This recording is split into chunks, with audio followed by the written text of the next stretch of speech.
Okay, Saturday, October 22, 2016. And now we're going to look at commodities, commodity futures here. Okay, so what I have going on here is I have set up as a daily and chart mode. This is known as monkey bars. Okay, basically it's the market profile. Okay, basically how I look at this is I'm looking for like the belly of the bell curve.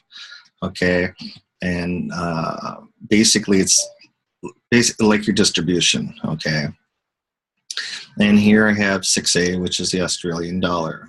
Okay. So what I have going on here is this July and August and September and October. So it gives me an idea of where from the individual bar chart, let's see here, basically, what was it, July? So basically the individual bar charts here, okay, this is weekly here, but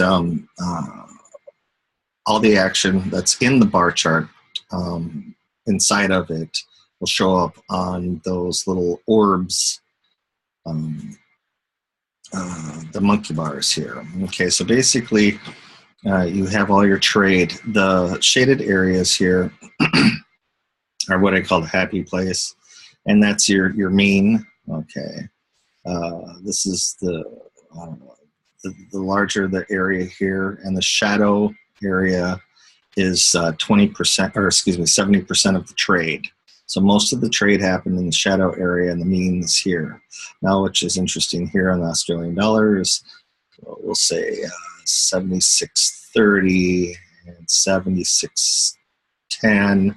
So in that area, okay, and here's the closing price down here. This is overhead supply. Okay, so if the Australian dollar can clear this area, I would then start trading it long towards the shadows, okay, because this is a lot of overhead supply. And a longer picture that we just saw in that other chart, the Australian dollar has been coming down. So if there is, I would movement higher here. I would view that as short covering with the Australian dollar. They're tied into China commodities, things of that nature. So if we do get some sort of early pullback next week in the US dollar, we might get a push through on here on the Australian dollar. The Canadian dollar, which we'll come up to soon here, basically, let's see here. We'll skip the Canadian for now. Okay, so here's the British pound. Okay, so the British pound, it's trading sideways. Here's known as double distribution. I'll get you a link to the free handbook from the CME market profile, Stottlemyre's book. I think this one goes back to like the mid 80s. He was using his for trading bonds. But I like to look at this here. You can put in, because you get in a whole month's worth of action here. So basically, I could say that a target from a low would be about 130 area. Okay. So like in this case here, I mentioned to put an alarm at around 124. It's just a round number for now in my last email. But you could do like, it basically has to clear about 122 3/4, 123. Okay, for this to get somewhat of a trend change higher. Yes, the British pound can go lower, et cetera, et cetera, et cetera. But you also have spreading between the euro and the British pound. So you may have where we see an early rally next week in the euro against the pound. That would pressure the pound on that end. But if it could hold, we'll say 122 for now, it can hold that area and go back and clear, say 123, and we might have a move back up here. And like I mentioned before in other videos, is that when I hear things like 30-year high, 31-year high, 35-year high, that can, or low, excuse me, high or low, I'm interested in it because the amount of risk is less. Because one, we're using commodities, so we definitely have some leverage. You don't have to use the minimum margin for your performance bond, you can put more in there. Same thing with when I was dealing with the natural gas, reached a 17-year low, and that was under $2. So that's 20 grand. And you can put up to 20 grand, okay, just using this for an example, the 20,000, and then write the puts if you want to get long. So in my case, it was, I wanted to get long, okay, natural gas, and prices were falling to a 17-year low. So I knew my risk, risk-wise was beginning to narrow too. It was limited, right? Natural gas could only go to 0. And I wanted to buy. So one way of buying besides outright buying something is you can write, okay, and we'll use naked puts, okay, which means I wasn't short, okay, that wasn't covered, okay, and a put, say if I write a 180 put, okay, and the price closes at 179, depending upon your broker and what have you, and the underlying. Some of these are settled in cash. You end up with a long position. So I would have been long at, say, 180. Okay, and if it closed at 179, I'm a penny out of the money. Okay, but somebody's going to pay me X amount of dollars, or in this case, natural gas cents, for that, whoever bought the put, the 180 put. Okay. So if somebody's paying me, 1, 2, 3, 4 cents, that kind of thing, somebody's actually paying me to buy. And that's how I like to use options. Options are like car insurance, what have you. Most of the time they expire worthless. I mean, we know at least half of them, right? There's the calls and puts. If you divide that box into 4s, like a quotient,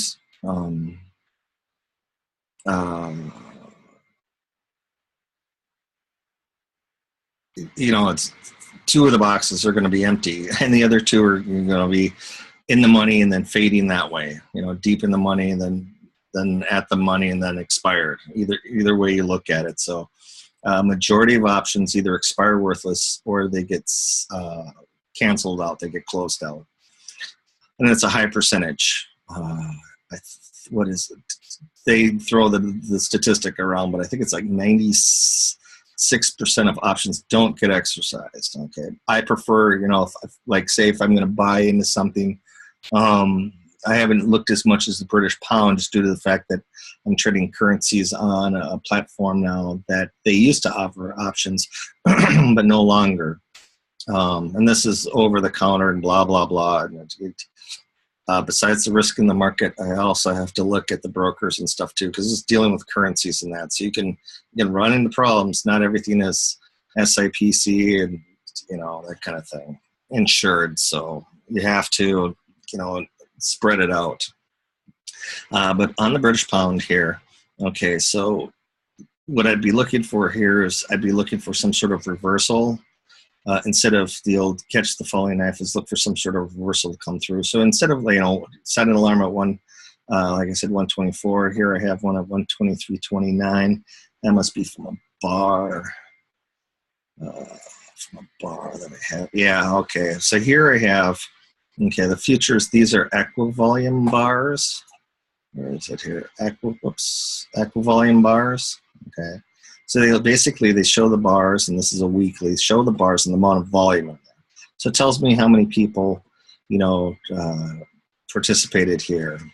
And the yellow line here is the money flow. So here we have a situation where the British pound has been coming down from 2014 down. These lines here, a little bit wavy because of the thickness of the bars. This is your linear regression. So this is basically where price has been, okay, and it's kind of corralled, okay, and obviously the trend is lower. So you were looking for places to short, but here we are at the lower end of the linear regression line, and it was severe, it poked through it, okay, inside bar, and another inside bar here, okay. So basically we have, yeah, that's what I have there at the top. Okay, basically First green bar in a while on these weeklies. We're at the lower linear regression line. And so I would be looking at areas to go long on this. One, after the second round of clubbing, the pound, in this case, when the markets were thin. Wonderful timing on Kevin's part to call Black Thursday on the pound. And then turned into basically Friday's trade, though, but it was in between. The sun was over the Pacific Ocean. Not much talk about that. That is just a clear case cut of there you have it. I mean, if you really think about it, a lot of these things, I look for footprints here. On the listed side of things, like the futures here and the equities, the footprints are there. You can see it in the options. You can see it. I assume all of everything that's known under the sun is already in the price. Okay. So what I would be looking for here, in my case, this is the type of how I trade. I look at it as major turning points. So all of a sudden I hear that the pound's at a 30-year low. It's like ding, ding, ding. I want to be interested in this. Unfortunately, it's listed as a financial future. The pound can go to zero. I don't expect it so. Yes, it's come off of its all-time high, and I guess they're the 8th GDP in the world, et cetera, et cetera, et cetera. It's not gold, it's not silver, it's not oil, it's not soybeans. It's British pound. So in one side of things, when I talk about, these things, they don't go to zero. Some of them can. I talk about asbestos still being traded in Russia.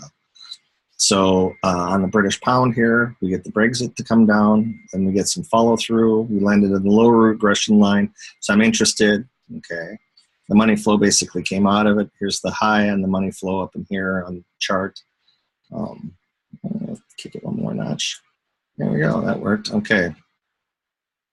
So linear regression lines basically contain the prices here. This is the middle one here.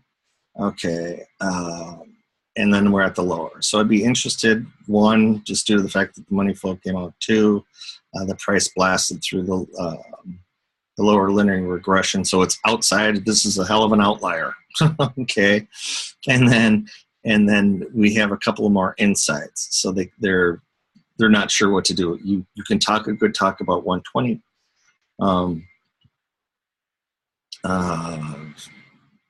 We banged it there. Okay, so basically, how I look at it, people are going to have to reestablish positions too. Besides the money flow and the linear regression, bang through it, the 30-year low and stuff. I'm interested. Yes, when things move to the end, just like we saw at the end of the move, just like we saw in natural gas. I'm coming into this, okay, at the extreme, okay. We saw the momentum there. Well, that's where coming in and writing naked puts. You have the people that are getting frothy on the downside, talking about, I actually talked about parity in one of my videos. I think we were at 140 something when I talked about it. I mentioned that the dollar going to parity. I didn't take it. I was interested more at the time of the Japanese yen on that one. But I believe in one of the videos around in the 140s, I remember talking about parity, which was a long stretch, but that's what I like to do. I look at the chart. I'm like a doctor, right? I look at the chart, see how it, and then that's the technical side. You look at the chart. The doctor opens it up, takes a look at the chart, sees how everything's working, and then there's the fundamentals. How do you feel? Doctor says, I feel fine. Okay. And we can take that into account to like the stock market. How's the stock market doing? Stock market, I feel fine. Okay. Now, you may be high on Netflix. You may be high on Microsoft. You may be high on, and then you get to conclusion that, well, if Microsoft was good, Apple should be good. Well, we saw what happened there after 2000. One was left by the wayside. So So I look at this as a chart and I say, well, okay, my risk is less, okay, and I just need to figure out where to get into the British pound. And basically, in this case here, I look at what to spread it with. There may be, or to match it up with the pair, like British pound and Australian dollar. We saw that Australian dollar.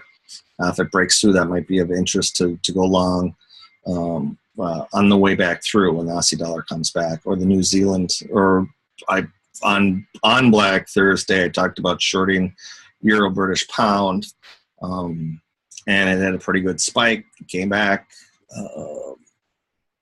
and then sideways, and then basically we're getting some rollover here. But it comes down to how I want to play this. They do have options depending upon your broker. If you want to go that way, as you saw, the margins are going to be a lot higher after this until the volatility comes out of it. But like I said, anytime I hear something's at a 20-year or 30-year lower high, I get interested, because that tells me, here's your opportunity. Just like with the zero interest rate policy. So we're talking multiple generations here. Was it 90 years? 90 years on some of this stuff. Some of it goes back, like the British pound, over 400 years, because that's where what was it? Bank of England, 400 years, because that's as far as their history goes. Okay, so here with the British pound, okay, looking for, like I said, it blasted through here. The money flow came out of it. There's beginning to get some buying here. Like I said, I expect the British pound to trade higher quietly in the background. Before you know it, it'll be back into the 30s. Okay, I had that with, I posted something in December about XAU, same thing. I had a conversation with somebody, and he's, is it going to get under 40? I said, yeah. I came back to him, and of course it's already at 80, and he's, damn, I missed it. So if you find something to plan, focus on it. Last week we talked about Disney calls.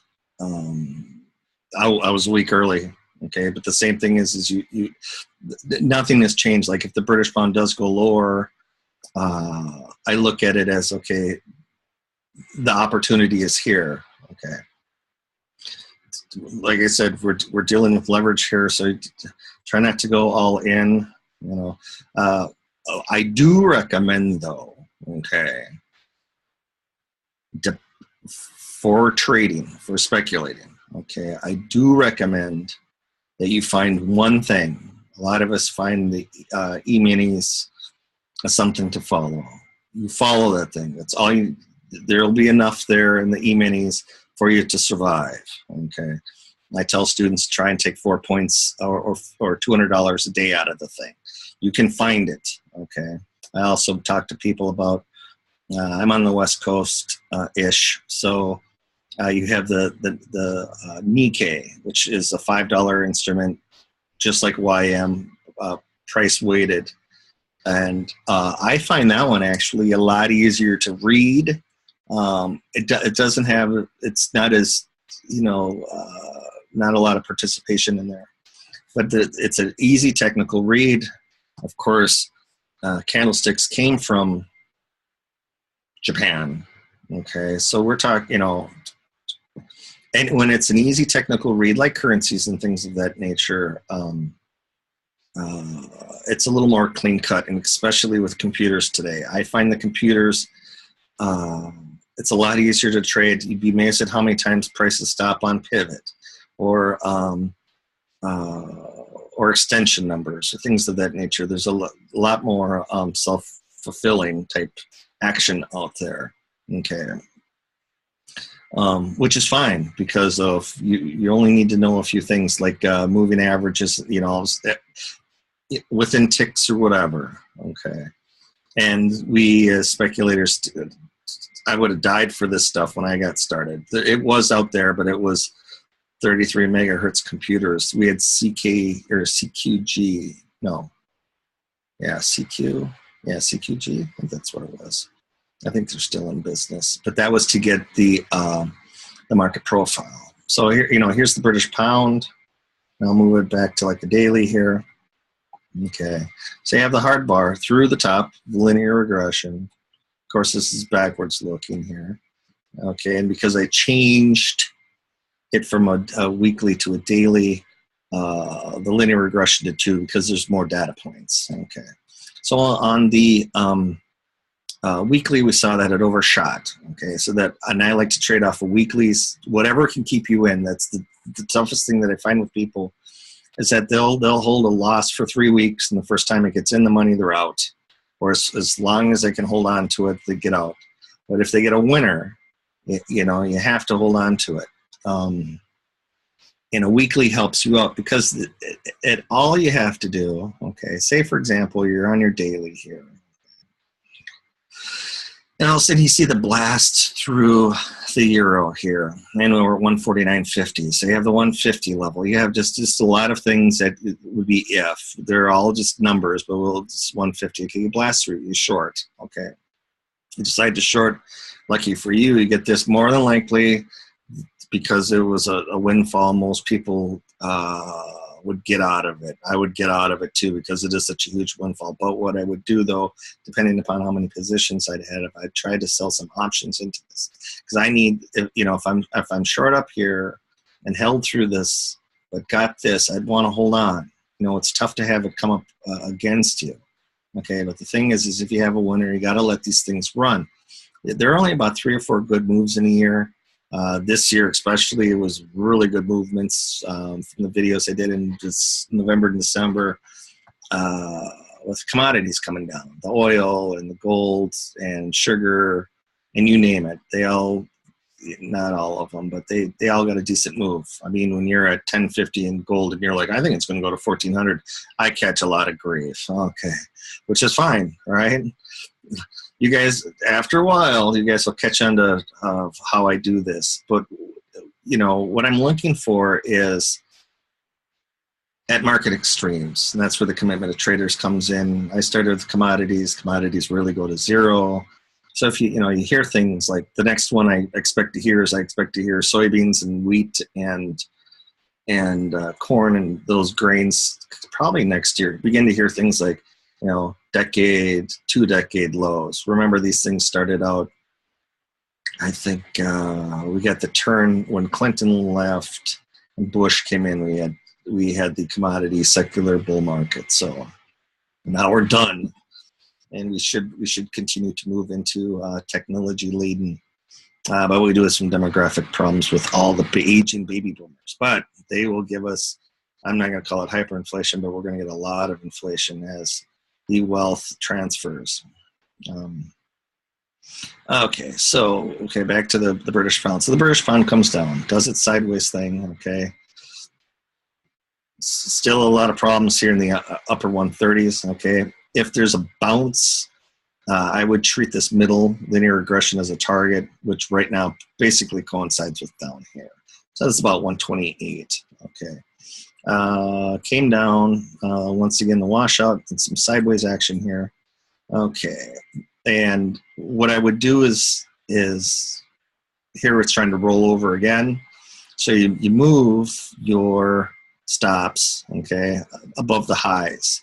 Okay, if it comes through the low here, you move it from 1 to the high here, and you can kind of trail it down. These dots are just these are the pivots in that, and I have both daily and weekly on here. And the red dots down here, not the triangles, but the dots, that I have SAR indicator. And what's nice about that is it's exponential. So as the price drops or rises, as it picks up momentum, same with the dots. So that's kind of I use them basically for a, let's see here. Let's go this way.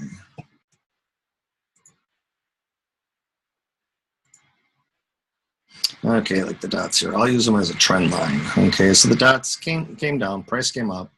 Okay, hit the dots. All right. So this would basically be your, depending upon what you have, this would be your stop. Okay. So so now here we have where we saw in the weekly, we had a blast through it. Okay, we have the pausing action again. There was the first taste of buying here. Okay, and it came back against them here. So what I'm looking for now is somewhat of another washout and money flow. Okay. Prices here. What do we have? I was talking about the dollar getting some strength. So maybe this will turn. So you want to move your stops down. Okay. You get a new low. You move your stop down to here. Now you haven't cleared the new low yet. You actually got a higher high here. So that's the bears losing it here. Okay. 121.7. Okay, so what you do is you move your basically your stop, just like with the euro from like 111, move it down to here. Okay. Now, in my case, I'm bullish, so I'd look to add the longs on the British pound, especially if it broke through here. The green lines are support levels. And like I said, I have both daily and weekly. I like to trade off the weekly to stay in there. This is a 4-hour chart. Okay. And basically, what do we have here? About 120, 123.30. I guess you could go 123.33 kind of thing too. That would work. Okay, that would be basically a short-term reversal, and I'd look at that as possibly an intermediate type move. Short-term, I look at as like a daily and less. Intermediate is a weekly chart. A longer term is monthly. For me, in commodities, there's about a 4-year cycle in agriculture with droughts and freezes. A lot of hard winter. They go together every 4 years or so. So I look at that as a longer term. With, like, say, currencies and interest rates, they can trend from 4 to 8 years. I talked about real estate, 18 years.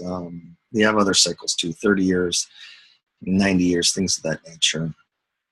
But short term is daily and less. Like say a 2-hour chart would be short term. Intermediate would be weeklies, and you're going to have to string, a month or two of weeklies together. And then long term is monthly, and because you're getting a bigger picture. But for right now, okay, so we had the blast through the weekly. The money flow was coming out. There was some interest again, but they couldn't muster anything. But it's kind of like the second mouse to the trap gets the cheese. So this bar here, this is a 4-hour. This bar here is pretty good. What is that? 122.50. All right, I'll use this pivot. I like to use previous. These are looking forward here. Okay, so this, for the data that we have for right now, these are the resistance levels and pivots. Okay, like I said, I have both daily and weekly on here. Okay, so I like to use previous ones. You can see the price was below pivot, price was below pivot, the purple mauve, price was below pivot, price is below pivot, price is below pivot, below pivot, below pivot, below pivot. Gets a few closes, over pivot, okay, but we came back down, we closed underneath pivot again. So it's going to swing towards the bears again. We're trading under pivot. That's how you use the pivots. If you close above pivot, then you usually stay with the trend, okay? So it's below, you can also move your stops down, but remember, these are going to be obvious points that way too, depending upon how tight, tighten up. If you're short here in the pound or the euro, you'd want to tighten it up.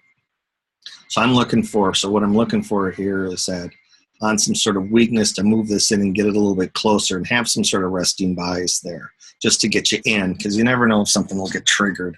And more than likely, something will get triggered. I think we saw once earlier this week, some lawyer said that in Britain, both sides would have their parliament would have to vote. And that gets some movement. Okay, so what you want to do here, because if we do get into it, we're beginning to talk, we're beginning to move in hundreds of pips higher. Okay, and let me see here. Let's take a look here. Okay, now here, like I said, these are aqua volume bars, so it shows the amount of selling. So here was a large volume. Money flow came out of it, and it narrowed. This is a 15-minute chart. And then we had the bounce up. You know, there was good movement here. And then here we had a pretty good selling bar here. Okay, so I have my marks here. I'd probably 122, well, 122.54 sounds like a winner here too. And these things just sit here and they'll beep on my phone or my pad or my whatever. And all it is just to keep focused. I still do mechanical trading myself, but I try to have somewhat of a plan. This is a plan. All right, so take these here. Tomorrow when my platform opens up, I'll either move down my buys on here to get a little bit closer to get in on this, just in case it does take off. You know, you could have a situation where it tests the downside here, comes back through, and then swings higher. Okay. And like I said, these are your pivots. Boom, price moves up to the pivot and close below it, but it's relatively close. So this is kind of like a pause before swinging higher. Okay, this pattern here is basically more right now for correction, but one could say that this is, you know, I know for me, I'd say it's like an ABC pattern, but you can also go and stretch it a little bit and say this is like a 1-2. This overlapped doesn't count, but it gives you the rough idea, because technical analysis is basically the psychology of the marketplace. All right, go back here, the monkey bars. And you can, I did have them on daily, but you can, 30 minute is the default, and this will give you the days, so you can see, you know, here was the price, you know, here's the bell curve, the bell curve, the bell curve, but the lower prices were rejected and it closed above, you know, halfway, okay? It closed halfway or more than halfway. So it kind of left a lot of people that are on the wrong side here. Also, price closed above what I consider the happy zone, okay? So that's a good indication. This is your, so we're at 44, here's 62, and then, okay, shot. So if the British pound decides to go higher, if you're an intraday trader, you're looking at a move of 40, 50 pips. So you're going to get to, like, you know, it shoots up, possibly it pauses, you know, at that, we talked about like 123 area. Okay, so probably more than likely would probably pause here and come back.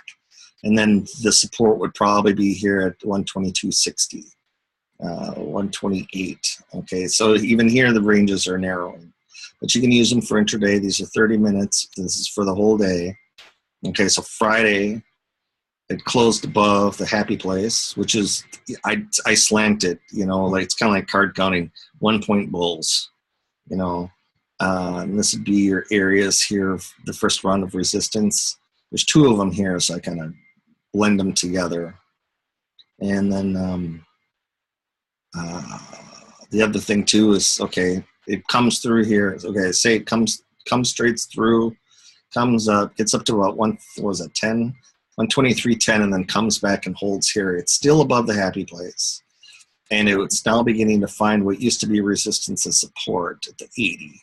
So on a, I guess, Sunday night move, if the pound does trade higher, the first amount of intraday sellers would probably come in at like 123, round number 123.10. And then you'd have your buyers, people like me that would buy the pullback, okay? Because this would be I would assume that this would be a fair price if I went, oh, wow, there's a lot, you know, you can get them with the, you know, the shorts can cover, what have you. All of a sudden it's like, oh, wow, price comes through and comes back down here. That's where I'd come in and I'd be an interested buyer. All right. And say, for example, what's this, 70. Okay. So, you know, all of a sudden I'd start trailing, you know, if we got up to 123.10 and then we came back down under 90, I'd start trailing down my buys that way. And the broker I use, you don't have to do lots like 1,000 lots or 10,000 or 100,000. They're not fixed. You can use variables. So you can use a percentage of your portfolio. So in my case, just using round numbers, I'll take, and then you can open up multiple accounts, and you can put on multiple amounts of leverage, 10 times, 20, 30, 40, 50, that kind of thing. But so what you can do is, like say on a half-hour chart or an hourly chart, is you can, say buy 1,000 units or whatever. Let's say like I'd move another buy stop at 30, 123.10.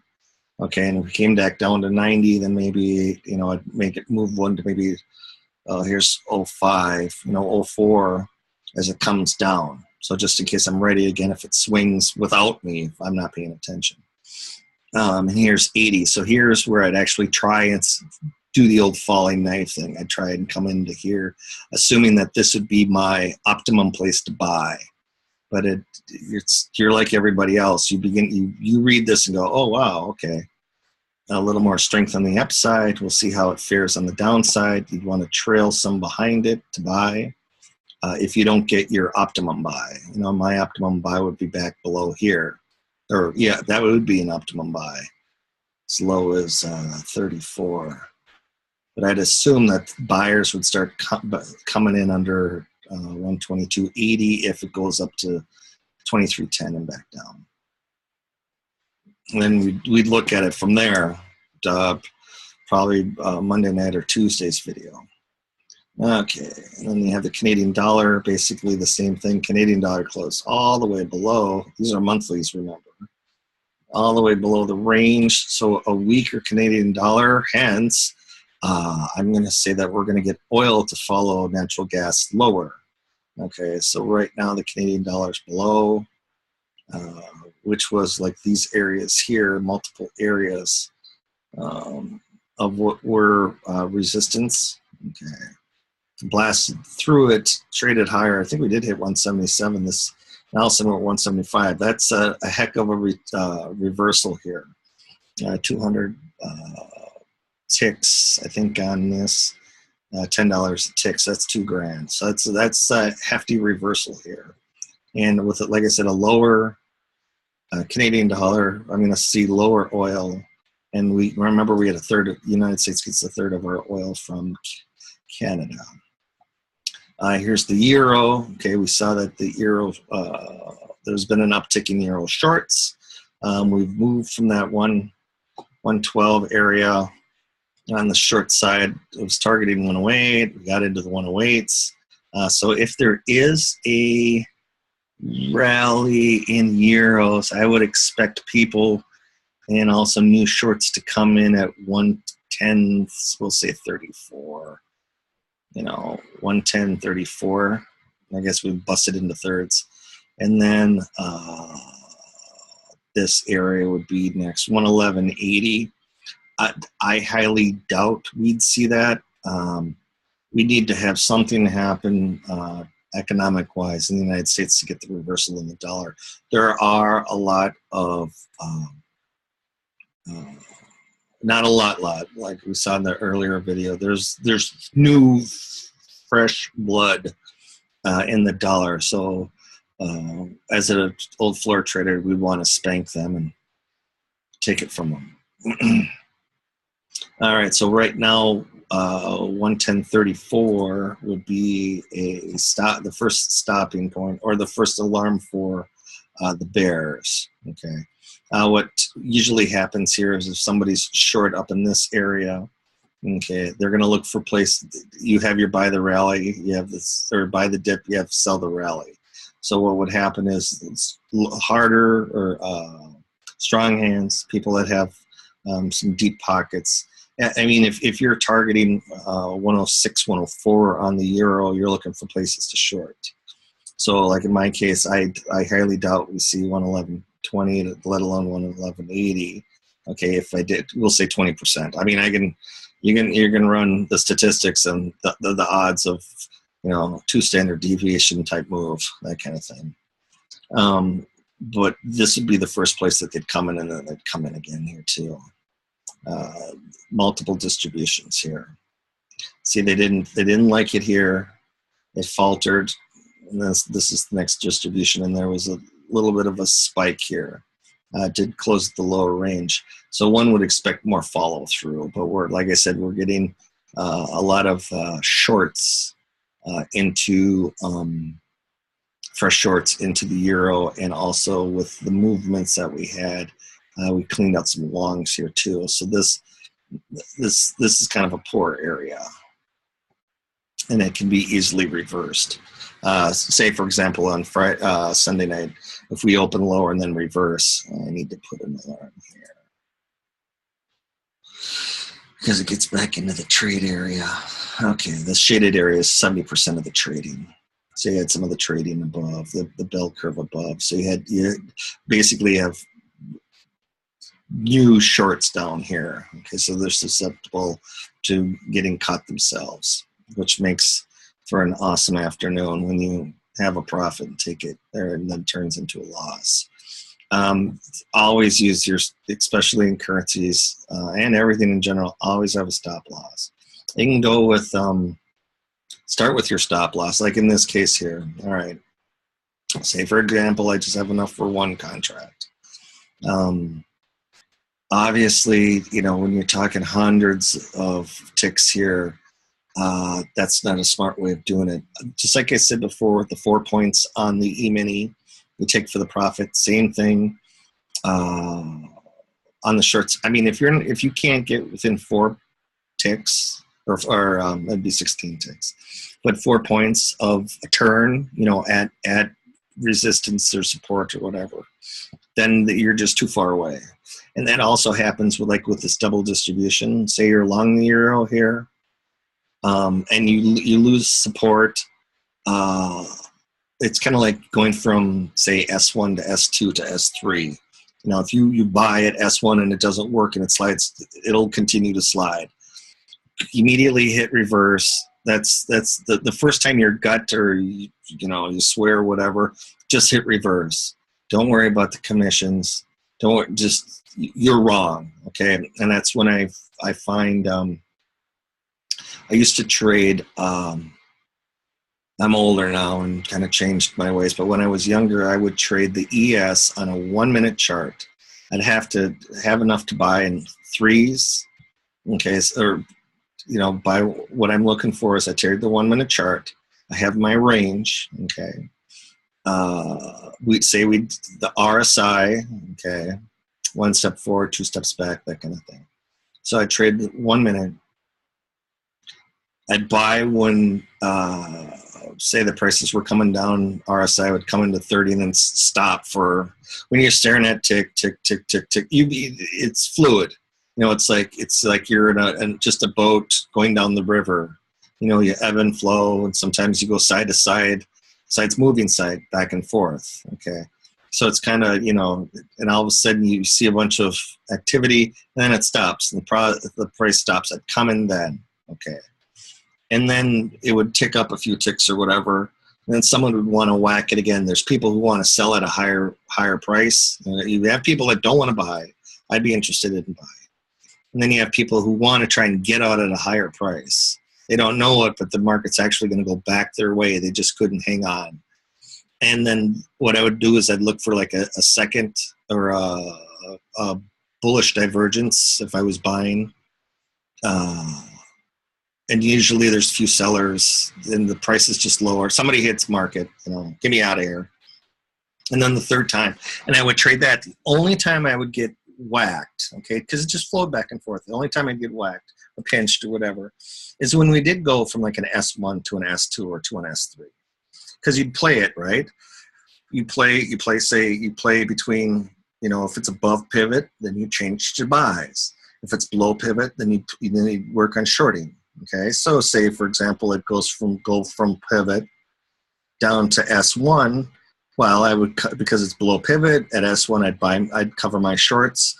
And how I looked at things then is if I was willing to cover my shorts, I would also buy. So say if I had -1, okay, to short for contracts, I would change that to buy 2. So when it got down to S1 or whatever, I'd buy 2. So I'd cover that 1 and then go long.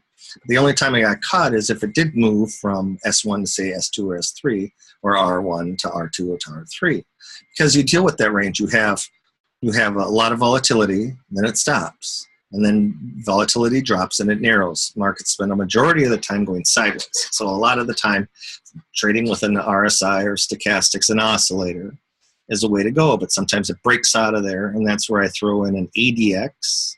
That's a trend indicator to see if something trends. And, you get off of the 1 minute, then you move out to, say like a 15-minute.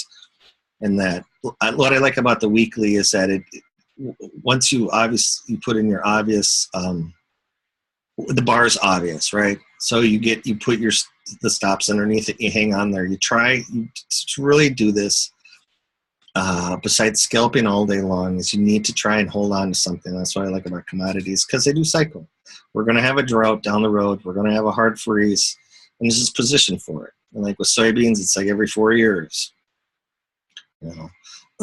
So here on the euro, once again, we're having fresh shorts. This is kind of this is the fresh area. We closed down at the lower range. But any type of pullback here, you'd look for a place to short.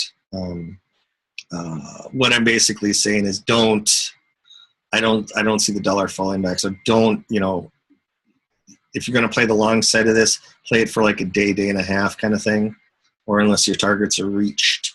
Like for me, if the stops kick in here, because I'm looking for it, I'd go after it. But I'd probably go after a different pair, long euro, say like long euro Australian dollar, because we saw that the Australian dollar is kind of pressed up against its resistance. So if it fails, that kind of thing. Because I wanna buy dollars, but I don't wanna, I don't want to be long euro dollar. This is just a day trade. Okay, Japanese yen, same thing.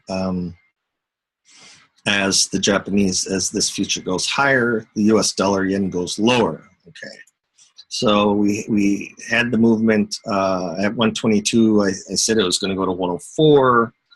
I said by St. Patty's Day, and of course it turned out to be Labor Day. But who cares, right? When you're talking about something moving, 2,000 pips, what's that, 10 times on a 50-to-1 account? That's 10 times your money in 3 months, 6 months. Be thankful and smile, that kind of deal. So now I think that we may be nearing an end there because of the dollar. The euros, I thought the yen would come down a little bit further. It was in a sideways channel of like, let's see here. Change this around. Okay, so here we are. Okay, all right. So in this case here, I'd mentioned the the yen going from 124 to 104. Okay, and obviously we blasted through the 104, and that on the Brexit, which of course is interesting because it cleans everybody out. Okay, in which other people now are short the yen, and of course they want it to go higher. The pair US dollar yen, euro yen, pound yen. Now pound yen would be interesting, right? It's a little better deal than the dollar. The dollar yen is still pretty good, right? 104-ish. Okay. Because I expect it to go back up the other way, right? So I expect the US dollar yen to go back up, which is, here we're talking another quote unquote 10 times your money, okay, to go back. And with the currencies, which is nice, is you can put them on and then just kind of forget about it, okay? Because I would assume if the yen goes back up to, US dollar yen gets back up to 106, the Brexit was the low. Okay, and I'm kind of quote unquote getting greedy now, but I thought when we got up to the 104 area that we'd come down to at least the 102 recently, and it didn't. We barely got to 103, so that shows the underlying strength. But as this future goes higher, the pair goes lower.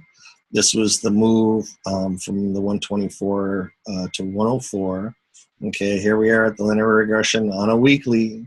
Once again, it's banged up in here, so I'm trying to look for a reversal here. So I want to see an area up in here. This is a bell curve. All right, so this is overhead supply on here, okay, for those of you. So in my case, I'd be looking for places to short and to come down. As you can see, not a lot of money flow, not a lot of people wanted to get on this.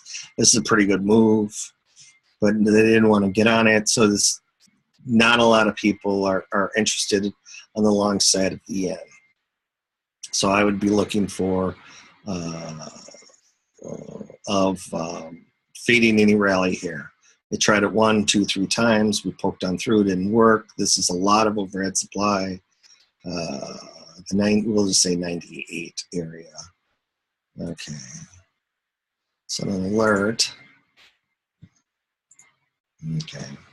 So I would look for something, one of these things where you want to short into this, but also have something to short on the downside here, if that's the type of player you are here. This having rest, it's a plan, right? A couple of ways. If it fails to hold this area, okay, and comes back through, I just let it run down to this linear regression line, which will probably coincide with this bell curve. And then this is the middle. Let me see here. Okay. Yeah, okay. This, as you can see, this is a lot. We're going back to 2013, 2014. So you can see there's a lot of overhead supply. Okay. It'll take a lot for the yen to overcome that. But if it does, it's going to have a decent move here. Then what we would have is it would definitely, the US dollar yen pair go back under 100. Which would be really interesting, because I would assume then, as Japan owns debt of America, that we'd have a move up in debt, and which would basically be just a disaster in the equity market. That's what I think would happen, is that they piled back into debt. Now, we did have in 1937 where we raised interest rates once, and then we dropped them again, and the stocks fell about 55% in 4 months. And that was part of my outlook here too, with the call of November through November. I needed at least 4 months, because that of the August call of the previous year, when I started whining about I didn't like it in May, which actually coincides with ding, ding, ding, all the tops. I didn't like it, and the fruit showed up in August. So when Brexit came through and we swung, and all the kids were giddy, I didn't like it. I kind of gave it through November. The whole 4-month thing with 1937, the election. Then I came across 1968 when we had Nixon, and basically after that election, it lost a third. So that's kind of putting in a lot of the history there. It is tough. Trust me, it's tough. It's tough to take crap, but like I said, everyone's looking over the same side of the boat, so I'd only expect a few people, and the people that don't say anything, I'm more concerned with the tone of the crap I take is one thing. It's a huge tell. And then, but it's the quiet ones that come back later that say something. That tells me that, and that's the thing too. They see how much crap I take. Trust me on this one. You don't want to. Some people need to find something else to do in the crap business, but we won't get into that there.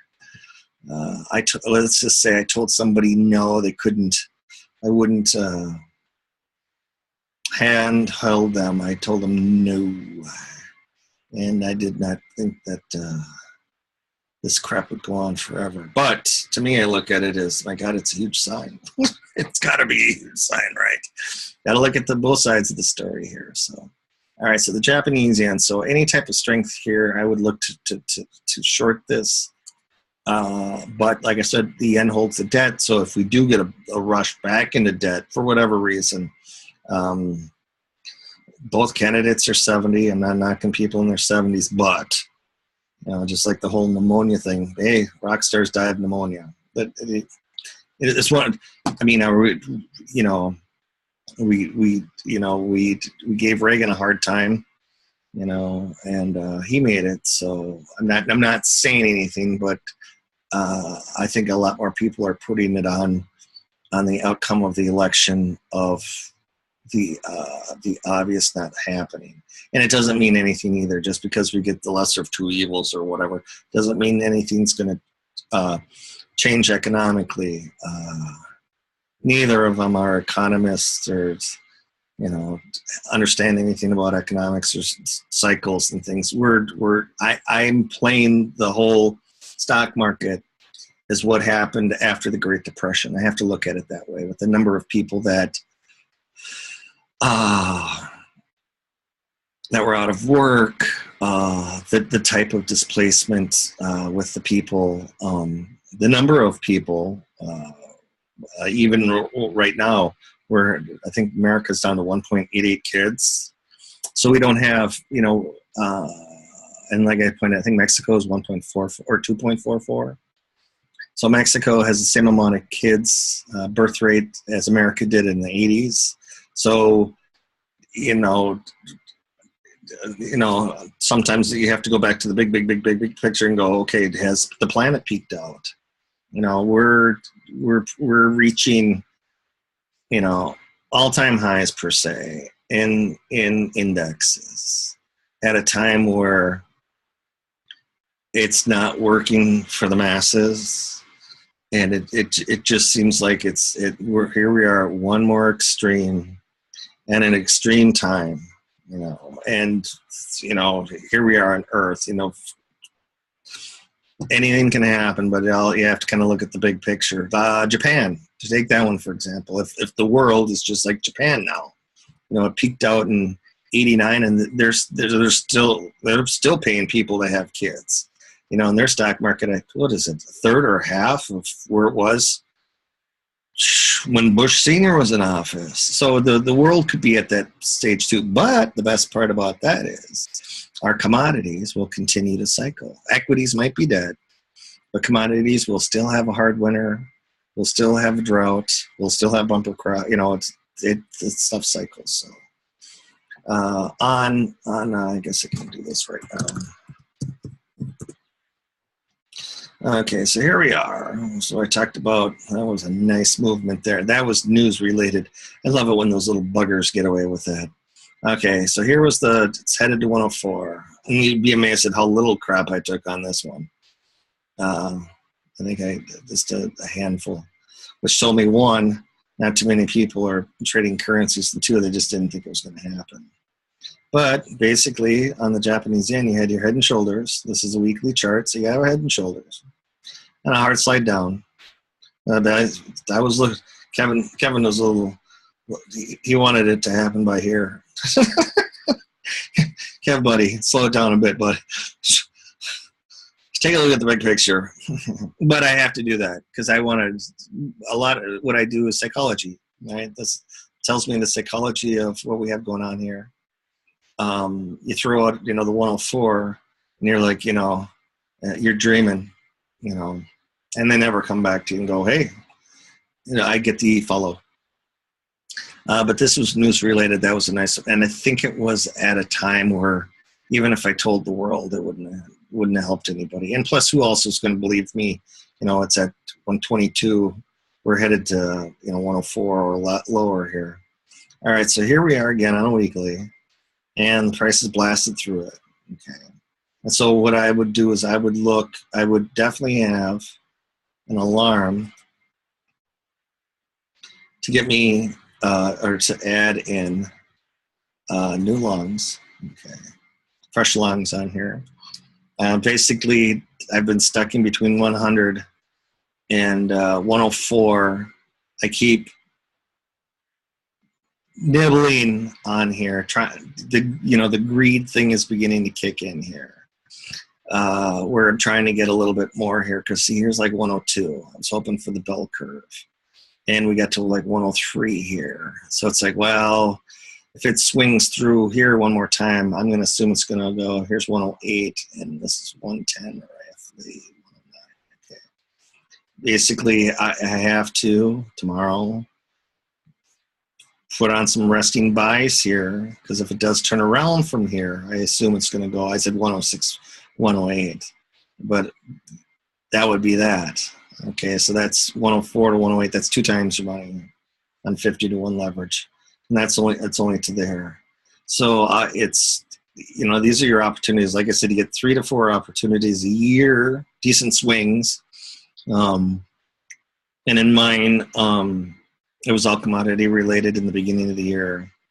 Gold, oils, silver, or that too.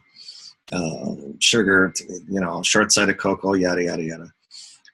But, you know, here we are coming to the end of the year. If the economy picks up, money gets into the system, we're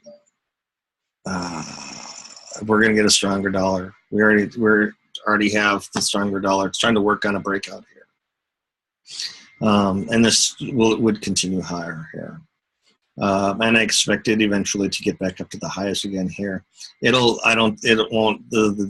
degree of descent will not equal the ascent here. 120 would be my target. Okay, so how about this one? If it clears, we'll say 104 again. One last time, 104, then I'd shoot for 120. But it'd be, you know, 108, I think 110. I guess you're playing the evens, 112. What's this? 115, 116. It's basically the same numbers as the euro. You know, we played it as 114 or 114, 116, then we got to 112. Then we're going to go to like 108, 104, that kind of thing. All right. So on the yen here, U.S. yen, if it comes back through, take it, and 108, you know, this would be your buy the dip up to 120, which is 8 times your money. That's a straight up bet. That doesn't include buying the dip.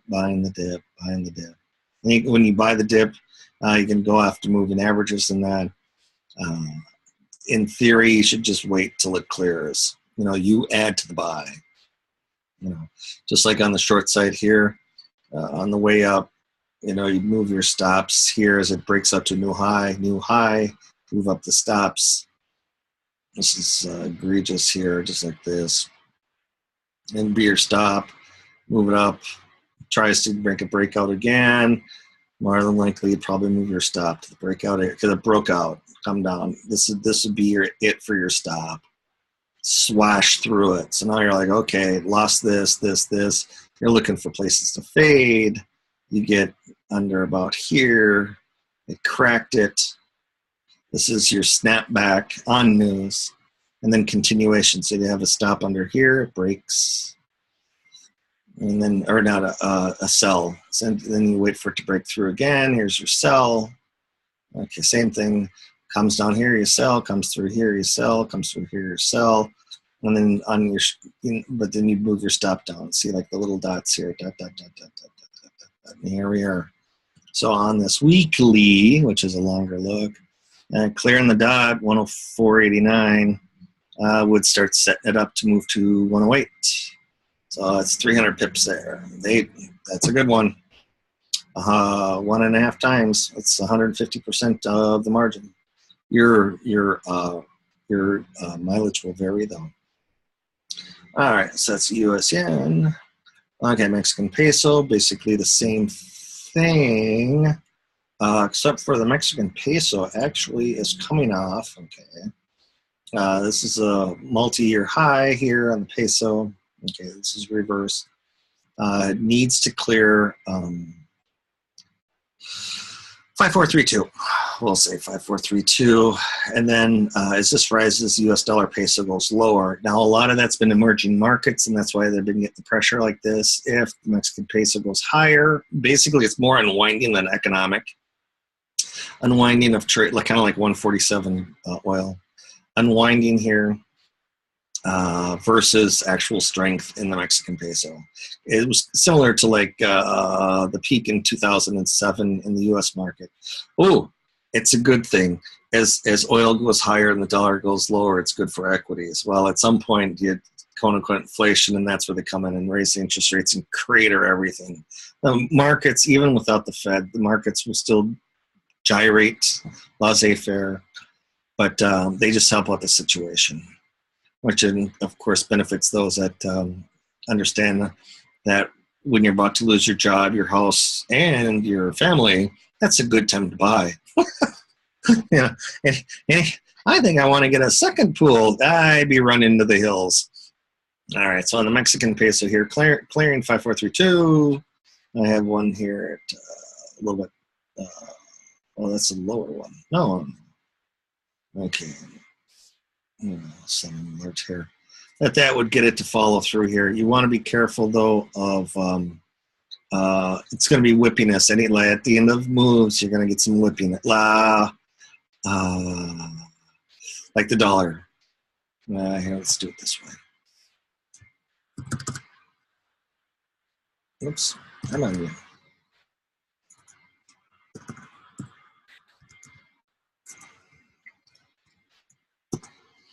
Okay, same thing here. So you can see it got up to about 20 pesos to the dollar.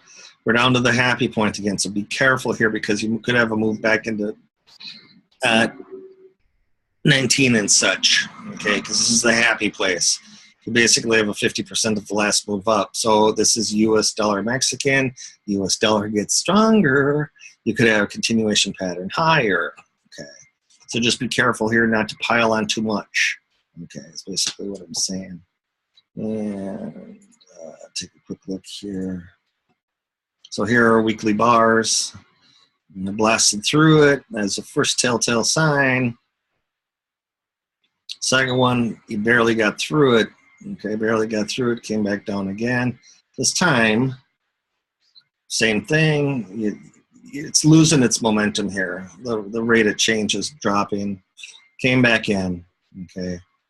So here you have an area of supply.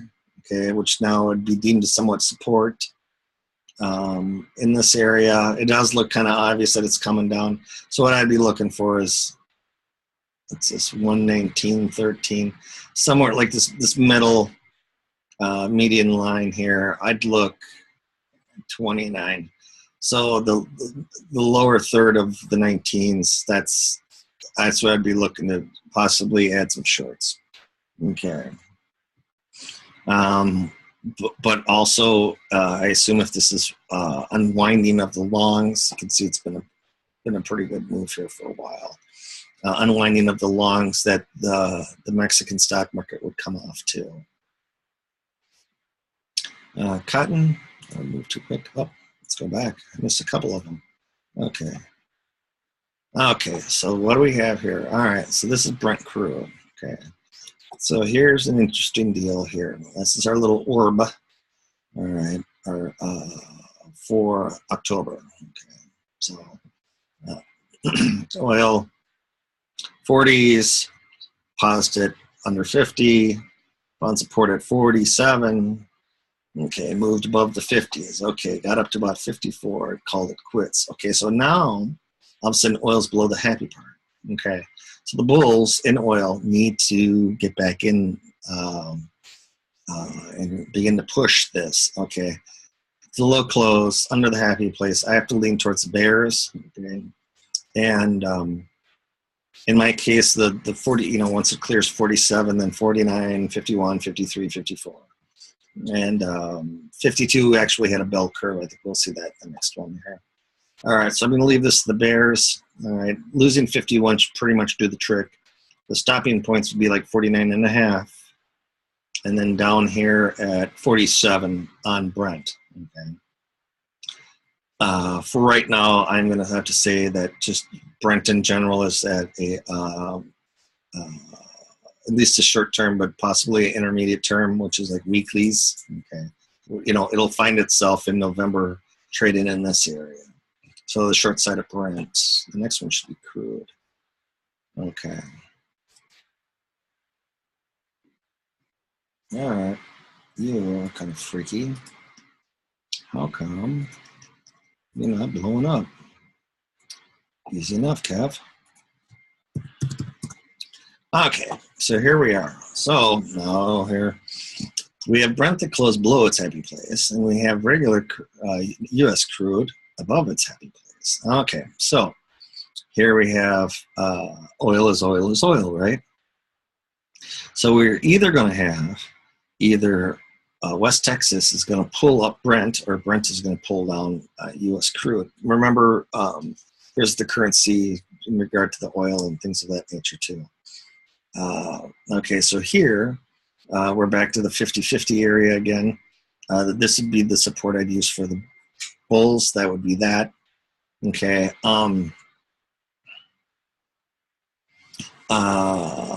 And if that fails, then we would go back under 49, and you can see that the 70% area here and also the happy place is, we're back to around 47 again. Okay.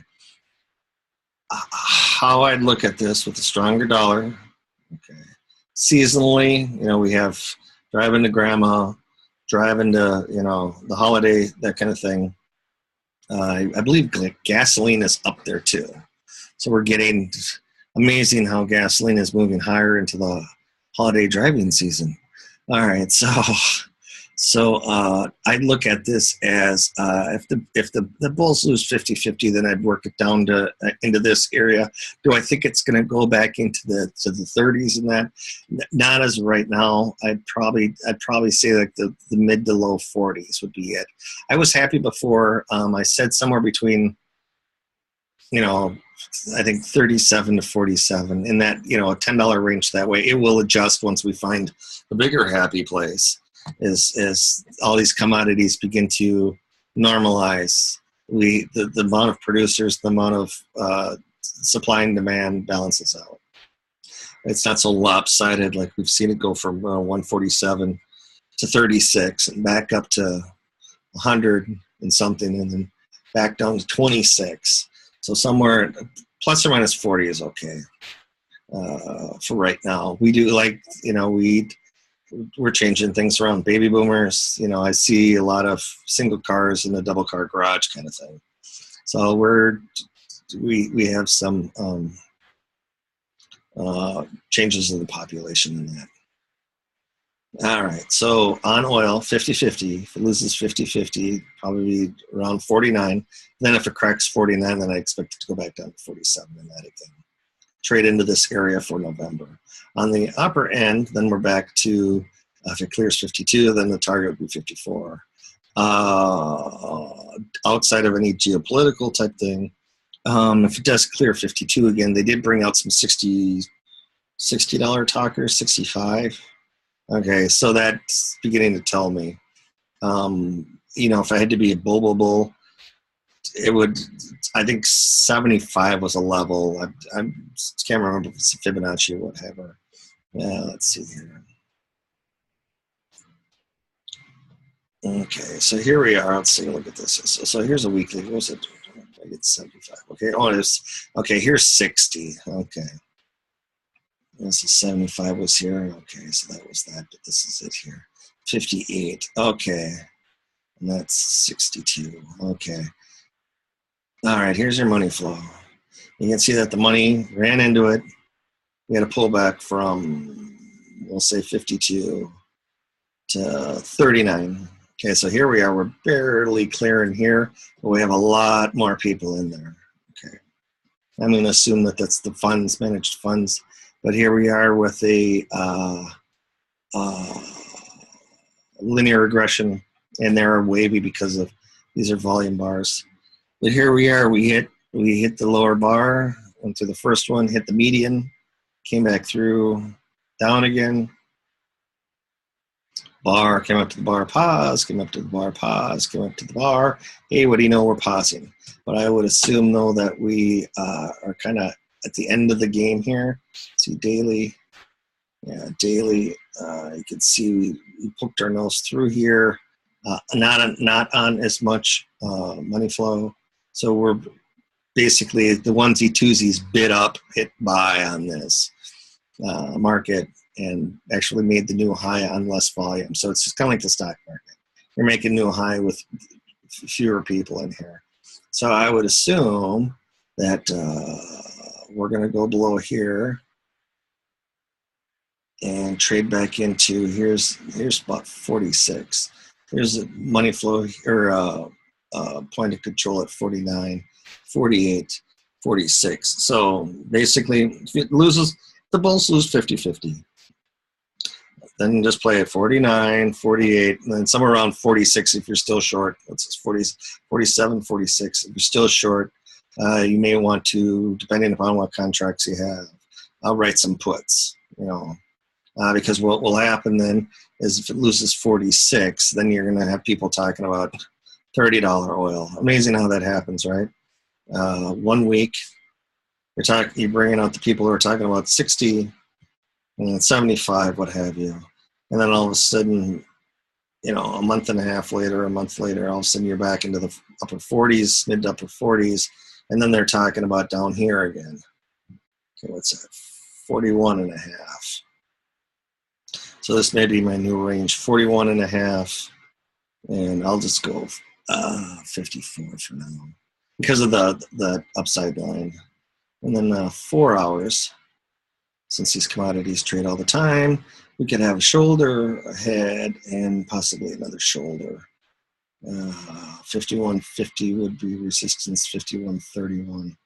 So these would be resistance areas. Here are the pivots. So anything below, below here, what's it? The 50s, 60s. Okay. Below this, then I'd expect it oil to slide again. Okay. All right. So that's that one. Crude oil, cotton. A lot of sideways here. I like it, but I would prefer cotton. Here we are to come on down here. Agricultural. It can go lower than this, but this you can see multiple layers of support down here. And the breakout would be in the 80s. So this would coincide either with economic or bugs or what. It doesn't make any difference to me. It's just, is it up, down, or sideways? It's all I care about. I personally would just kind of pass on cotton for now. And the US dollar, you can see the happy place here. We traded above it. Or actually, you can see that this is kind of thin. So pullback, 97.80, 97.60, and it's had a pretty good move in October. We have had some pullback in interest rates. Seasonally, like I said, the Federal Reserve puts money into the system, and interest rates come down. But we're getting kind of a move here in the dollar. If the dollar does come back early on Sunday, Monday, Tuesday, I'd expect probably to get a bounce in some commodities, and that would be the opportune time to add some shorts on there. Because I just see pressure, and especially if you're a producer of like beans and corn and stuff, eggs, you want to hedge out through 2017. I do expect some sort of drought, hard winter type of thing in 2018, 2019. And then that would coincide with high interest rates, a peak in tightening, and then a recession in, say, 2020. That's my outlook. Okay, so that's the dollar and a pullback. What's this here? Okay, yeah. What's nice about the dollar being up here is your risk is kind of less. I don't expect it to go. We're talking. Okay, so here we are. We basically, for all I know, we're gonna be stuck here. They could talk about clearing 100, but then not clearing it here. Oh, this is definitely a happy place. 95. Set an alarm for 95 on the way back down. Remember that for if we do go up to the old Clinton high at 120, we'll definitely see 95 again. That's just how it works here. ES. Okay, so here's an interesting one here too. This is a weekly. Okay, I'll start off with the weekly. So here's 2013 happy place. Ran through it. Double sets of buys. Okay, your large bell curve. Your happy place. Okay. 2015 comes around. Basically, a lot of trading through here. And then this was with, what is that, with China. Okay, so we had the break in China. Let's see here. And then we closed here for the year, okay, which 2040, okay. All right, so here's 2040. On my last video, I mentioned 2040. It should be 21 on those. Okay, so here we are. And I have a mark here at 2116, which is basically the high here and the low of this pivot. All right, so even though Friday's trade was a decent trade for the bulls, we're still stuck. Basically, for the bulls, I need to clear 2160, this happy place up here. They're basically just doing a bell curve here. If they do come back into this, you know, like the 2020 area, you can see the line on here, it'll slide down into here. So here's where the thinking comes in, okay. This is the happy place for this year. Okay, say for example, they give it.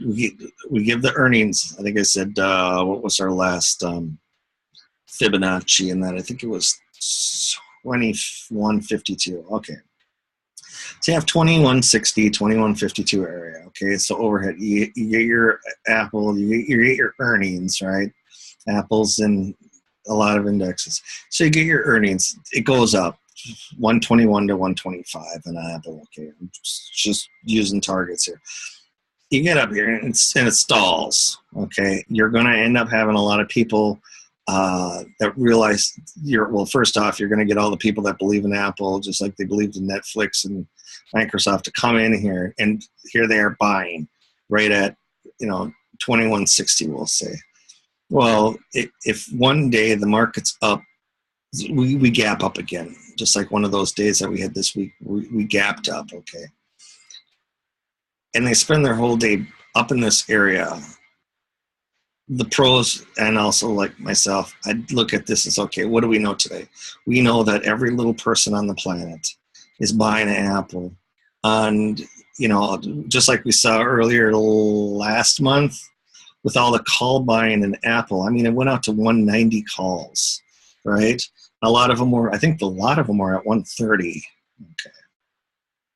And it's not happening. We're back to I think that the middle point was 115. I think so. This week, I think for Apple, the target would be 115. The upper end, I believe, is 120. So we may get after hours of like I said, 121 to 125, just due to the fact of what I've been seeing and some of these other ones. You have stocks that lose a third. The next day, you have another one that comes back, gains 25%. That's not indicative of a very healthy market. That's frothy either way. All right, so for right now, I'm going to use 2060. Okay, we still have 2040 per se. 2060 as kind of the ultimate for the bulls or bears. Now, if it decidedly clears 2160, okay, I'm going to assume then that the NASDAQ is going to be working its way towards a new high, and things are going to get narrower and frothy. I can't see a broad-based rally, but of course we'll know when we get there. From what I'm seeing, it's one of these things that I expect to take a lot of crap that day, but here it is. You have all of a sudden kids are looking at one stock, two stocks, 10 stocks, but then you have 900 on the downside. In this strong day, the shares better be pretty well in the bull's favor. What I'd actually like to see is a day. Let's see if the dollar comes back. They'd probably run into equities. Okay, what I would really like to see is Tuesday's earnings. Okay, so what I'd really like to see is Sunday, Monday down day in equities for whatever reason. But then Tuesday be a strong up day, like 6 to 1, 9 to 1, right into 2160. Then that would be a pretty obvious point, because when you get to 6 to 1, 9 to 1, that's usually marking an exhaustion point for the number of issues bought and sold. When it's lopsided one way, how to get there, of course, is if you're down Sunday, Monday in equities, you'd have all the shorts having to cover, which would make a P formation. and then you'd have all the new people. Here we are, you know, blah blah blah blah blah, you know, but underline it's not happening. So, and then losing 2020, then here's 2080. I talked about that earlier. That's, you know, these are still, you know, ingrained. 2080 and then 2040 would be at the lower end, and by then, of course, I would have another video or two out. But you can see how quickly, okay, this would be a stopping point here, 2080. Well, one's going to assume anything under 2120 goes to 2080. Any bounce, the pros are going to come in and sell that. This probably won't hold, and then now you're going to slide down to this, which isn't a lot of people. Okay, I mean, here you are. There's the happy place, 2014. Now we're talking 2014 level. It's outside of the 70%, and now all of a sudden, now you're down here, 1700. So, you know, with my call of, you know, 1600, 1100, or whatever, which is basically taking history. It's like, look, people, you know, if history is going to be just like it was, you know, coming out of the Great Depression, 1937 stocks fell, you know, 55% in 4 months. Okay, that's happened in the past. You know, all that was is they had to drop rates. That's all it took. You know, people worried about rising rates. What happens if you have to drop rates for whatever reason? An earthquake, you know, things of that nature. They'd flood the market with money, and then of course they'd have to come in and tighten on the back end because you're going to have a whole bunch of building that wasn't scheduled or planned. Okay, so, you know, losing once again, losing 2020. We'll set up a move to 2080. Any bounce from 2080, you'd look to sell it. I wouldn't expect 2040 to hold, and then all of a sudden it'll just start sliding. You know, and all of a sudden, before you know it, you're at an all-time high, and then you're at a 4-year low. You know, so that's how quickly things could change. But like I said, 2160 is going to be it. So you pretty much know the ranges. You know, right now 2140, short term overhead. 2160, we'll just call it an ultimate for the bulls to hurdle here. And on downside 2020 and anything under, or excuse me, 2120, anything under that, I just expect it to be a hard slide. And that's what the market needs. Just kind of clean things up before we move it forward with the interest rate cycle with real estate and housing. Oops. Gold. Okay. Did close over the happy place here. In my eyes, though, any type of strength you'd want to sell into it. It's a hard. Where are we at? Okay, so this is on a weekly for the whole year.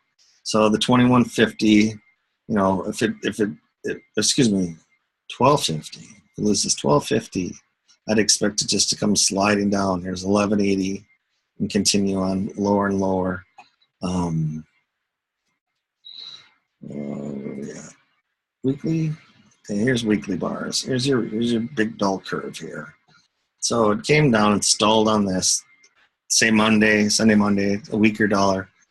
You could get gold to move up maybe $14 or so.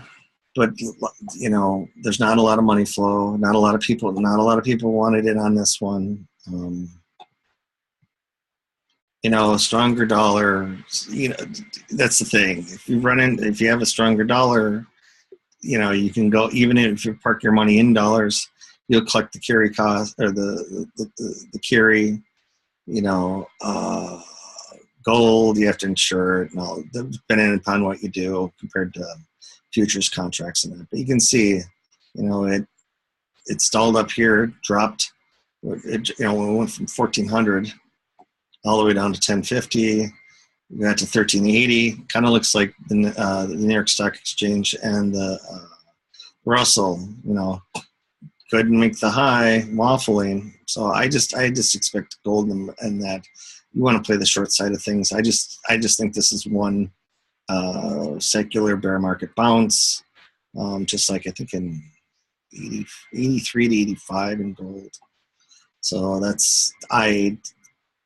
any strength, I'd use it to short here.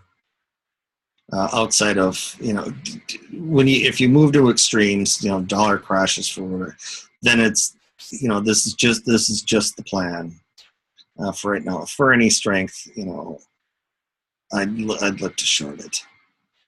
It's not really on my. I'd go after like say Dust and JDST because of how much, you know, you had NUG move 900% or so. So I expect those to the JDST. A lot of these things, you know, they have to survive. You have to pull the gold out of the ground, and people have to use it. People have to buy it. Yeah, people are, you know, if you took as rosy scenarios, all this buying in Russia and China and India and blah, blah, blah, blah, blah. Why isn't the price carrying forward? And then two, right? Once these people buy, they're, you know, how much are they going to buy? You know, here we have copper, you know, basically stuck in a sideways pattern, but I think, I believe short term it is oversold. Let me take a look here. Okay. All right. So where are we at? A weekly? Okay. So here we are. Big old happy spot here at 210. Okay. Basically stuck here. Watch out for if there is sharp movements here. Short covered rallying copper. If we do get a pullback in the dollar, which I think is probably going to happen. I don't know. I don't think it will last weeks, but you know, I'd look at it more of hours. Any type of move in copper, be very careful. The other thing too is, as we've seen a lot of these moves in just like stocks that drop a third or stocks that go up 25%, it can happen too in commodities. We saw that with cotton, how it took off flying. When Glencore didn't have stops in, and it cost them $2 billion. So for some of you younger guys, Japan was busted for having too much they tried buying the copper market, Sumitomo, and there's always something. So even though the charts are saying, well, okay, you know, short term we're getting oversold, but this pattern is basically a continuation pattern lower. The thing here is if you get too many, you know, get too many shorts on here and they have to chase after it. Kind of think of it as the opposite of what happened with natural gas on Friday. A lot of these, I've had it in the past, right? So you sit here and go, well, okay, I don't think it'll get past, you know, 25, 27, 225, 227. Okay. And it just takes off flying. I'd chalk that up to somebody's on a bad trade. And remember, you know, we've seen it all over the place. So just be very careful here on going on the long side of things here. Yes, if the economy improves, we sell more cars, we sell more homes. That may be one thing here. But from what I've seen through the 80s and 90s, when we've had booms like that with cars and autos and homes, copper was depressed. You know, it stayed depressed because the dollar was just too much for it. And we just consume it at home, you know. Okay. It's just cattle prices been coming off a longer move here, lower. Prices can actually drop another 25 to 30%. So for you guys in the cattle business, you want to do some hedging. Stronger dollar, same thing means we're going to start buying our meat from New Zealand and Argentina and things like that again. It's cheaper for us to buy it abroad than it is at home. Land, feed prices should be okay, but you have a lot of other things going on too. It's cyclical. Okay, natural gas. All right, so here we have natural gas. These are the months. Okay, so we had a happy place up at here at 320. Okay, and we started hitting gaps up in this area. Let's see here. Show the gaps. Okay. They're not clean cut here. Okay. So looking forward here, here's 4.5. Okay. So if natural gas should clear, well, it would be the 340 area. Or, yeah, 330. If we cleared the 330, then we should run. There should be a pause here. So Okay, so this is the pause under 4. So that'd be the first pause, but you'd want to push your hand to 450. Okay, so what we're now looking for is, depending upon how much of a pullback you get in natural gas. And the commitment of traders that I sent out, it's Saturday's my earlier post to subscribers. The managed money is pretty well long in this thing, so we may have a shakeout here. We do have some interest in here. I believe it paused on the daily. Let's see here, what are the dailies? Okay, so here's an area here. Here's 88. Here's one here too. The beginning signs of people with interest. So you may begin to get the managed guys to actually add to their buys because we're coming off the 160 low. Okay, so even though we're looking at it as a huge, 30-cent drop, it would be, if you're a bull and you were given this, you probably want to get in there. In my case, I would rather wait for it to clear through. I would rather collect. Okay, I would rather, if it clears 340, I think it's going to go to $4.50. Okay, that's how I look at. That's how I'd pressure it. What did we see? 390. I think there's like 410 to 420. There's an area in there, and then 450. That would be it. Okay. So here again, once again, you're having to look for areas to buy, but you have to be careful of people unwinding. All of a sudden, they get into natural gas, but another part of their portfolio begins to blow up. Say they're short copper and long natural gas, or some sort of degree that way. They're just not watching their risk. Like an Ackman or whatever. I'm still shocked. Every day I take a look at my previous posts and go, okay, how did I see this and you not? But it just tells the character of the person and the risk. I try, like I said, if you miss it on the way up, you can get it on the way down. They all revert. I don't like equities as much as because of I always think they're overpriced. I just look for the behavior. It's like standing in front of the train with Apple at 134, and 3 times you bang on that. And Disney, the same thing. And here, once again, now I'm thinking about, well, Facebook here.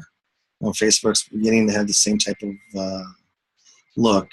Okay, so here's natural gas. Here's some I just picked up here. Little itty bits of people here. So now there's not a lot of bodies up here. So the next time around we get back up into here, I'll be more than happy to add to the long side. And then I can wait, right? Yeah, you're not buying down here, but you don't know where it's at. So it's best just to wait for it to come through. You don't have, because, if they begin, say if they buy this bell curve here, say we go back to 280 for whatever reason, November and December, all of a sudden, was it November? I've been to football games in November outside at the Met Stadium in a t-shirt. Now the Met Stadium are no longer there, and the Vikings, holy buckets. Have you already gone through 3 stadiums? Holy buckets, we have 3 stadiums since I've been born. Holy cow. And it is open air. What is it? Open air, dome, and now retractable? No. Oh, it's just, okay. Well, generation for you. I want to sit outside. And then then you get your Halloween blizzard. They changed their mind.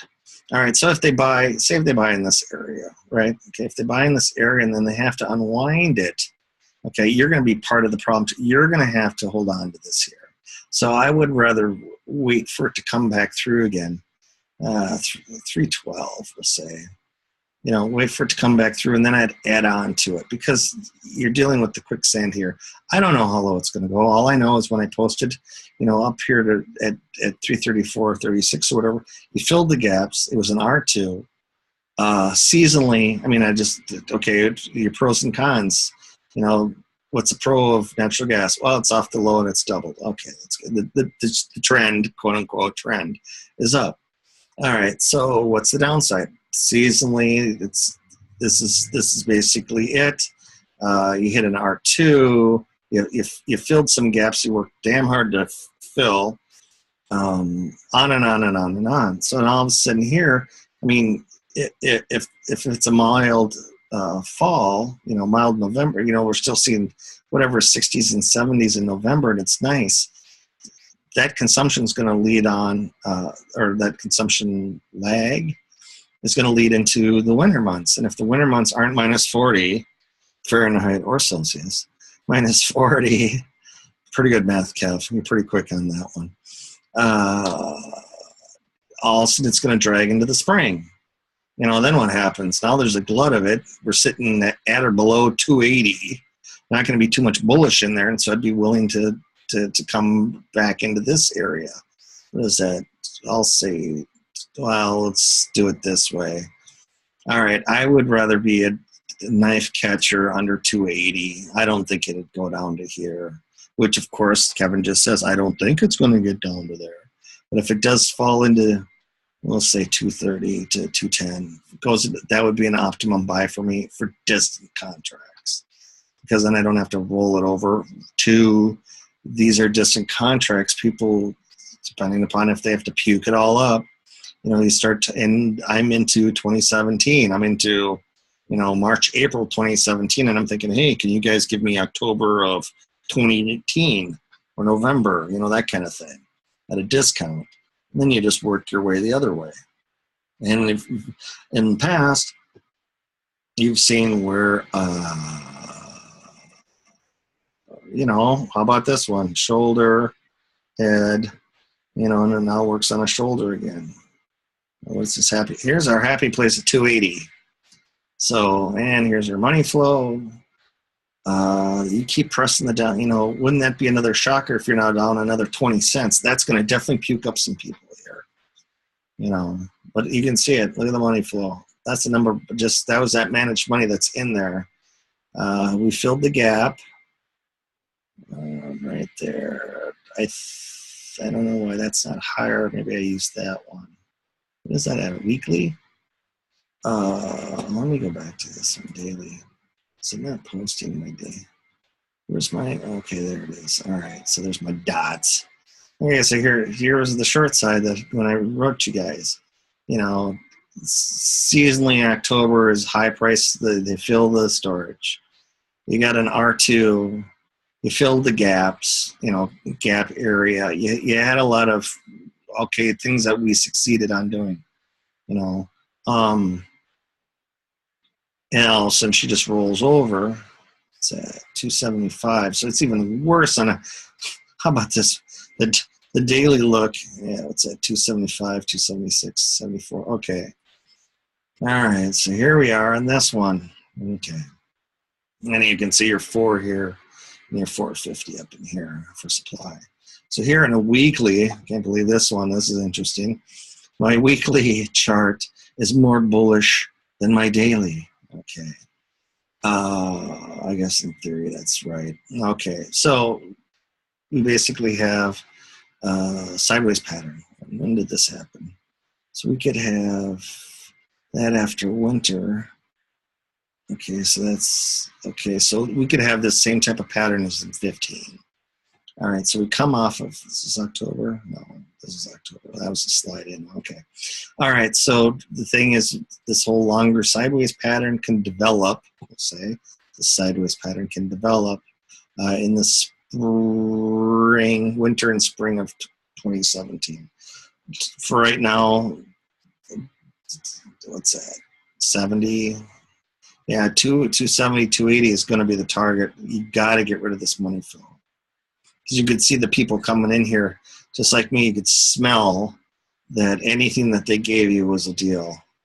Here was the oversold. Prices had to go lower, but people were willing to buy in.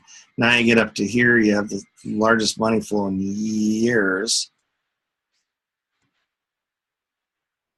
Well, if this is true, okay, I haven't checked a second. But here we are at 6.5. Okay, so we have 6.5 in 2014. Cute. This is where Kevin said this is how Kevin got on board the natural gas. Back in July, I said this thing's gonna go down to whatever. What did I say, $1.80 or something? It's 89 cents. Oh, geez, I have to really find those brain cells, don't I? I said something like $1.80 or 89 cents or something, and took a lot of crap and it did it, of course. And then April of here, okay, after the season, I said, okay, if they're going to give it to me, I want to buy, I want to get in on it. Okay, hey, hold on a second. Who are these people? That's what happens when you publicly do stuff. Other people get involved. Oh, you sneaky little buggers. All right, obviously I won my, I was in the camp with some other smart thinkers here. Okay. So this is when April came around. I started to get long. I looked at it too. It was only at 280. The low was $1 and change. I'm like, you know, you can write options and pick up, you know, what, 1, 2, 3,000 a month.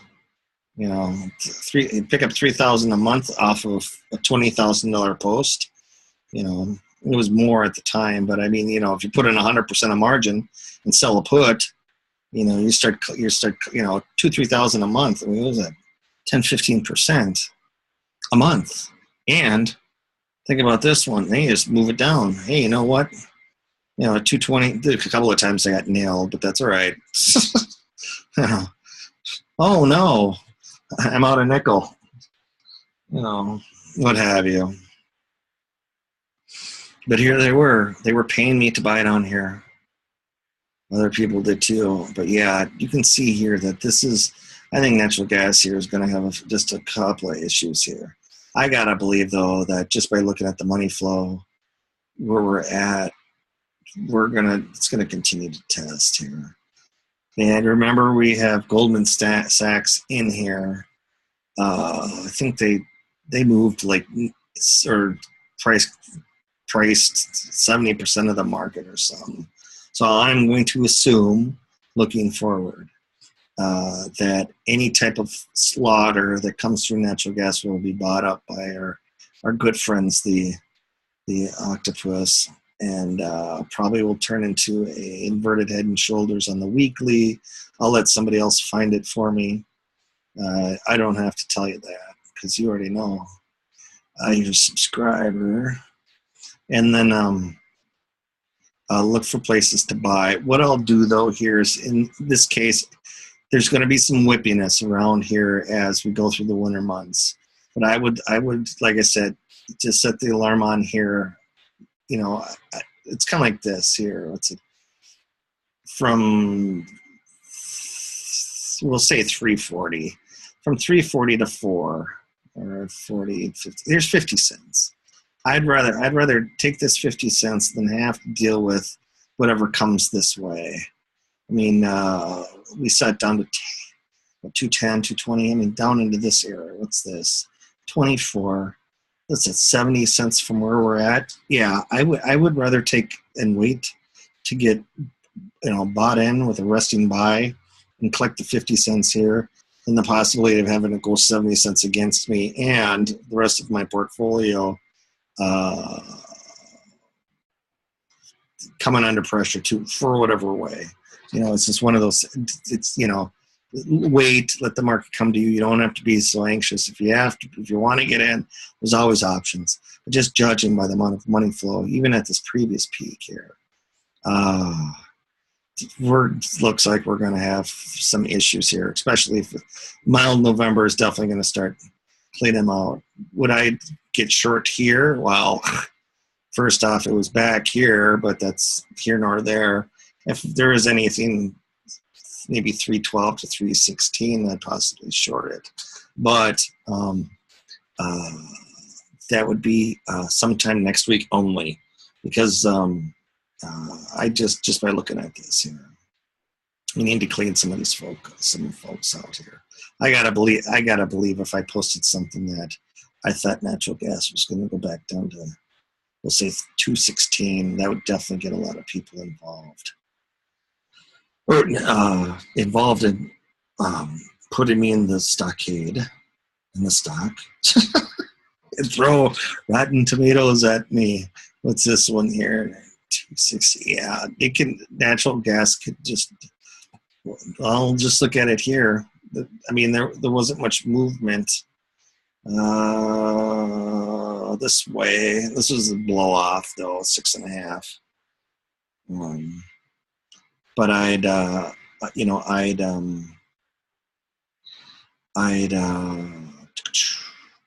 wait on natural gas. What I'm going to do here, and I'm going to leave this on natural gas, and then pause this one and start up another one. I didn't know I'd be personally going into in-depth as much, but I've had a few new subscribers this week,